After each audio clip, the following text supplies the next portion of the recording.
I'm honored and thrilled to be joining the team, or having joined the RLab team with Ori and with Justin, to be working with the EDC, to be working with the mayor's office and NYU and all the extraordinary educational organizations, investors, technologists, and all of you in this community here in New York City. It's an exciting time, and I'm real excited to be heading up the corporate innovation at the RLab. Why am I so excited? Why am I excited? Because I'm a believer. I'm a real believer, and what do I believe in? I believe that VR and AR are part of the next generation of user interfaces, and whatever else we're going to come up with, XR, as Ori is going to beat into all of us. He is demanding. He's very demanding. And I believe that New York City is poised to be a leading global force. Who likes to win? Anybody here? Raise your hand. You like winning? Yeah, why do we like winning? We like winning because it's fun, right?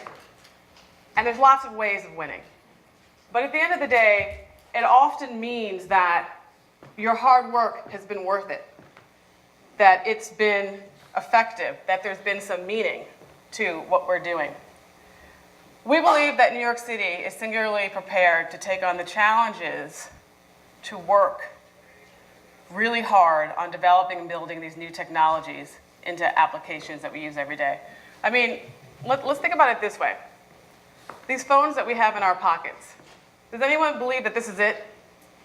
No more innovation, no more software updates, no more hardware updates. This is it. We're never going to innovate again. We're done. Finished. Right here, right now. It sounds ridiculous, right? It sounds silly. And we know that's not true. But the unknown can be scary sometimes, right?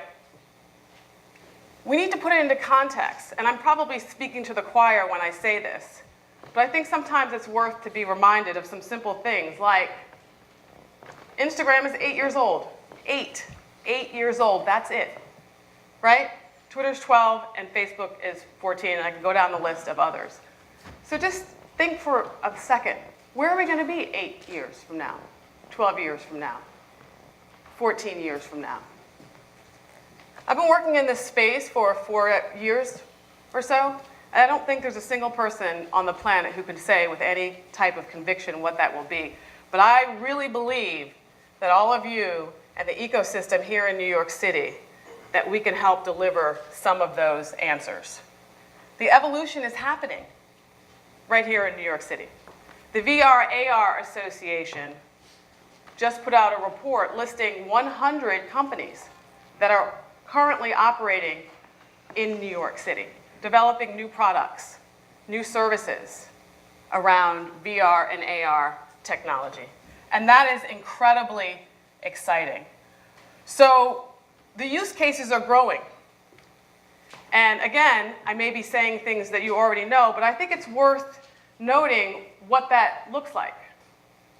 What does that look like? That looks like in human resources, there are applications onboarding. Designing. I don't know if anybody's seen the IKEA applications for putting together furniture, but it's also being used for designing furniture or marketing purposes.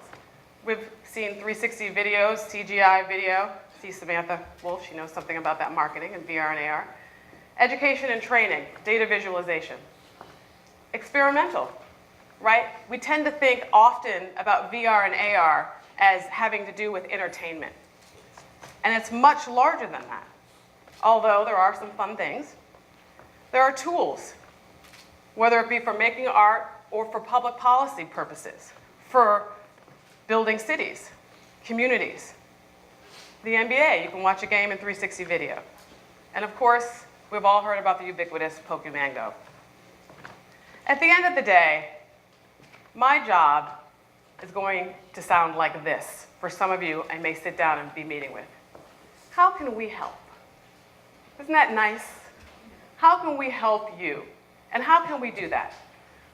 With access, exposure, and experimentation to cutting-edge technology, given our very wide and global network, as Ori and Justin have spoken to. Introducing you to startups, products and services that they're working on. The XR Accelerator, Perhaps you want to participate in some material way to understand how some of these technologies work and what they might mean for your business. To the technologists who are working in this space, from the coders all the way through the marketers and the content developers. I've done a lot of work in AI recently, and some of these teams would actually be quite stunning around the technologists, but then you have creative writers, or conversational engineers. So it's a wide swath of skill sets. There's going to be a lot of people who are going to be sitting at the table in order to make the everyday applications that we need for these technologies to scale in meaningful ways. Perhaps you're interested in corporate prototyping, research and development that's happening in our community, innovation workshops, education and training, whether that be executive education or some other education, or corporate fellowships. We're open to the many ways and possibilities how we can help you understand how this technology can help your business. Because trust and believe, someone in your industry is thinking about these things. There will be winners. There always are winners when new technology is introduced. And it's usually driven by talented people. We're going to be in the business of putting those talented people together in order to help create a new marketplace of VR, AR, XR, and whatever R, or A, B, C, D, E, F, G we come up with. My name is Adaora Udoji. That's Adaora, A-D-A-O-R-A, at rlab.nyc. Please send me a note. I want to talk to you. I want to understand how we can be of help to you. Adaora at rlab.nyc. Or you can tweet at me. I respond to those too. I look forward to speaking to all of you and meeting many of you today. Please seek me out. Enjoy the day, and thanks for listening.